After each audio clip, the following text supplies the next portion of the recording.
নমস্কাৰ ছাত্ৰ-ছাত্ৰীসকল, আজি পুনৰ আহিছোঁ তোমালোকৰ মাজলৈ এটা নতুন ভিডিঅ' লৈ।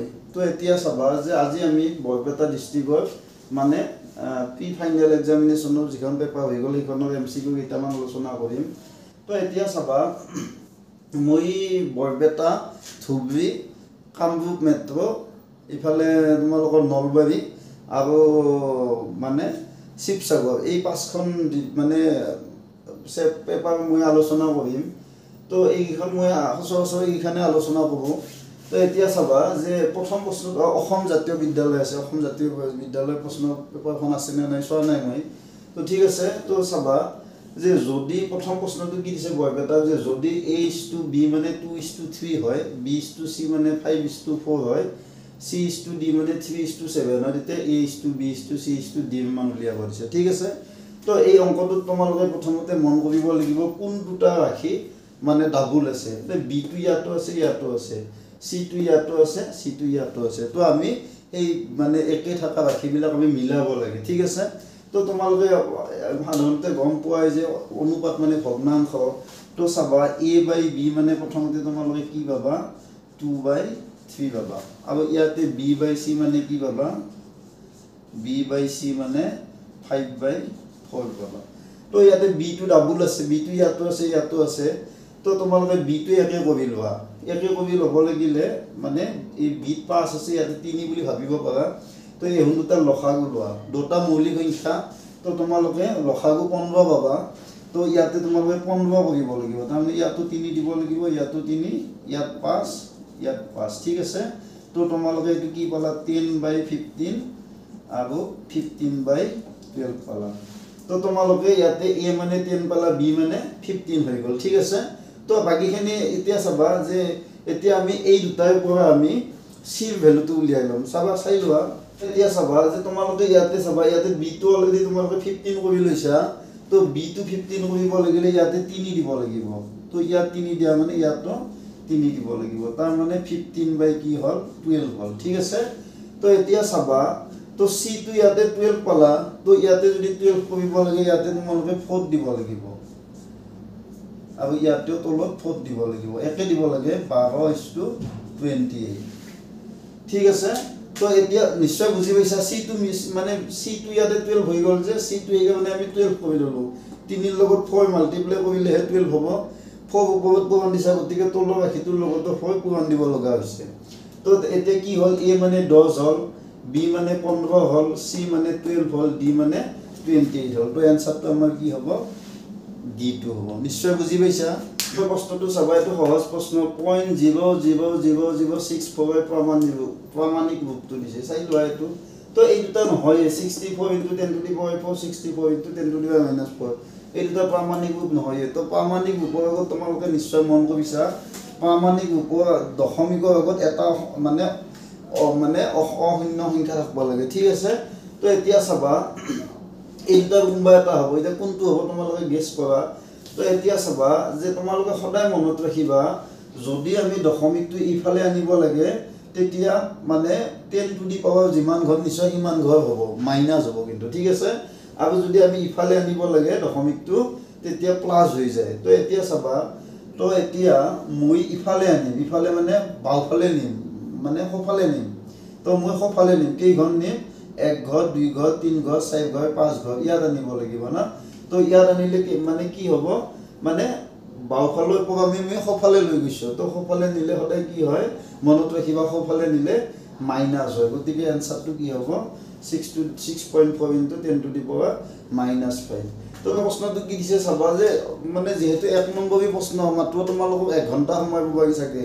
তো ধাপ-ধুপ কৰি যাব লাগিব আমি না। তো 2/3² মান হ'ল। এতিয়া চাবা যে এইটো A/B হোল m আছে। ঠিক আছে, তো এইটো সূত্ৰ আছে A/B হোল m, তাৰমানে A মানে 2 আছে, B মানে 3 আছে, আৰু m মানে 2 আছে।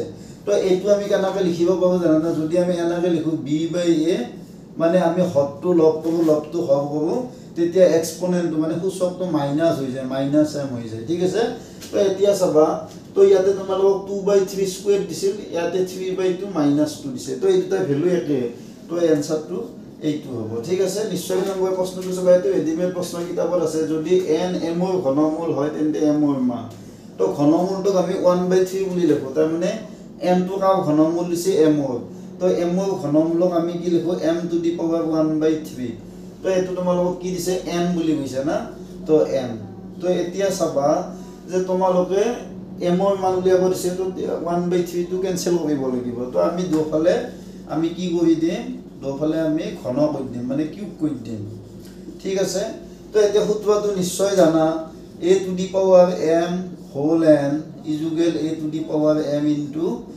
n ঠিক আছে তো এটো a to the power m a মানে m আছে n মানে 1/3 আছে আবো তো এটো চাবা a মানে m আছে a to the power m m মানে 1/3 আছে n মানে 3 আছে তো এটো সূত্ৰৰ মতে কি হ'ব a to the power a মানে m m ইনটু n ঠিক আছে তো 3 3 কাট যাব m টু দি পাৱাৰ 1 হ'ব m টু দি পাৱাৰ 1 মানে m ঠিক আছে তো m ৰ ভ্যালুটো আমি কি পালো n কিউব পালো তো এনসাৰটো কি হ'ব n কিউব হ'ব কিন্তু পৰীক্ষাত জট লগাবৰ কাৰণে তোমালোক m টো হ'ল m n ৰ জায়গাত m দিব পাৰে m ৰ জায়গাত n দিব পাৰে ঠিক আছে তো তেতিয়া এনসাৰটো m কিউব হ'ব কিন্তু মনত ৰাখিবা অংকটো চাবা যে কি দিছে আটাতকৈ সৰু দুটা অংকযুক্ত যৌগিক সংখ্যা the smallest two digit composite number n আৰু আটাতকৈ সৰু যৌগিক সংখ্যা the smallest composite number LCM of তাৰ মানে the smallest two digit composite number and the smallest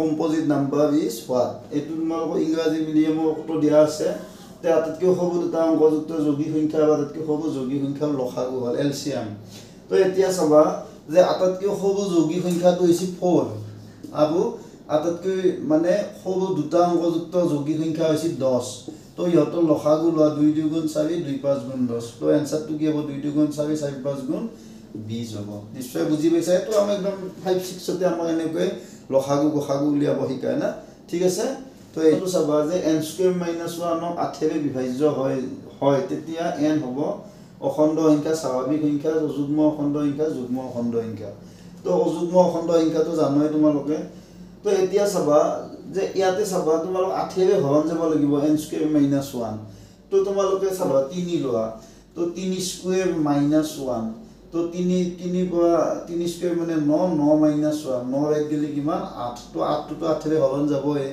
আৰু এটা চাব পাবে एग्जांपल 5 লোৱা 5 ললে 5² - 1 তাৰ মানে 25 - 1 মানে 24 24 হলি 8 ৰে হৰণ যাব না তো আমাৰ কি হল আমাৰ n টো কি হল n টো অযুগ্ম অখণ্ড সংখ্যা হল না তেনে 3 টো এটা 5 টো এটা তো অযুগ্ম অখণ্ড সংখ্যা হ'ব ঠিক আছে 7 নম্বৰ প্ৰশ্নটো অলপ স্পিডত কৰি গিছো যে 7 নম্বৰ প্ৰশ্নটো চাবা যে যদি p² মানে 32/50 তেতিয়া তো 7 নম্বৰ প্ৰশ্নটো চাবা যে যদি p² ইজুগেল 50/32 তেতিয়া p হ'ব পূৰ্ণ সংখ্যা পৰিমেয় সংখ্যা অখণ্ড সংখ্যা অপৰিমেয় সংখ্যা ঠিক আছে তো প্ৰথমতে তোমালোকে p² মানে সৰল কৰি লোৱা p² ইজুগেল কি দিছে 32/50 তো এটো তোমালোকে কাটা মানে সিম্পলিফাই কৰিব পাৰা সৰলীকৰণ কৰিব পাৰা কৰিলে কি হ'ব কি হেদি যাব এটো 2 দি যাব 2 16 গুণ 32 2 25 গুণ 50 তো 16 বাই কি হ'ব